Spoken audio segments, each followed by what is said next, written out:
We are preparing to celebrate one of the biggest Christian holidays on the calendar, and that has many of us wondering, what role does religion play in relationships? All right, let's go to Dr. Viviana Coles. She's here from Houston Relationship Therapy.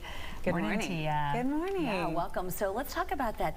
What do you suggest? Because we know a lot of couples aren't on the same page as far as this is concerned. Well, and what's most important is that usually if you are sharing a religion or spiritual belief system, you're going to be sharing that foundation of common values, common beliefs, common principles, which lays a really good foundation, right? And so oftentimes that's the case, not always.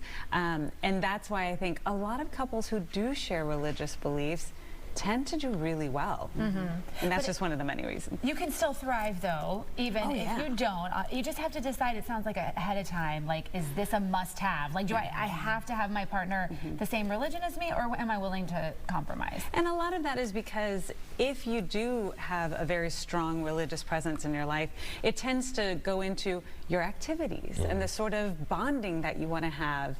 And if that's not something that you're sharing with your partner, then it just means a little bit of, it can feel alienating, it can feel excluding and exclusive, but that's not always the case, right? I mean, a lot of this you're going to be like, well, that's not us. That's okay. But for most couples who do share religious beliefs, they tend to do better because they share that bonding over activities and religious beliefs, of course. And then that sense of purpose and meaning from the meaning of life, a lot of times if you are very active in your religion or spiritual belief system, it gives you a framework to experience your life and your life purpose, which of course is very good for your mental health, to have a feeling of purpose and meaning in your life. And then, you know, religious, it's very often prayer is a part of your belief system. That can also help for support during very difficult times. And I don't think anybody could ever say that there isn't this sense of togetherness that can happen whenever you're doing any shared activity, but especially over prayer is what many religious people would say. Sure. Usually your religion is what also guides your life values and your life experiences and how you operate, right, too? Yeah, and for those people who maybe don't have so much of a strong religious presence, or maybe their partners does, taking what you can from maybe their optimism or their outlook and applying it to your family life or to your love life, I think can really help to bond you as well.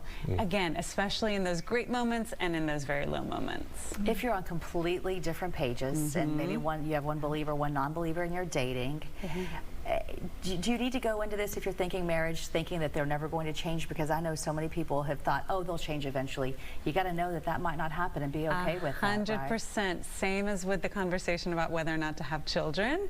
You can't assume that, oh, well, that will change over time, especially when it comes to people who are very, very faith-based, who feel like they're very motivated by their religious beliefs. That's, just imagine, that is going to be the life plan, the lifestyle, and more importantly, the way that they perceive life. And that's, if you're not on the same page with that, or if you're possibly on opposite ends, then that could cause a lot of problems. All right, so keep the communication open, and then hopefully there won't be too many surprises along the way. Exactly. All right, thanks, Dr. V. Thank you.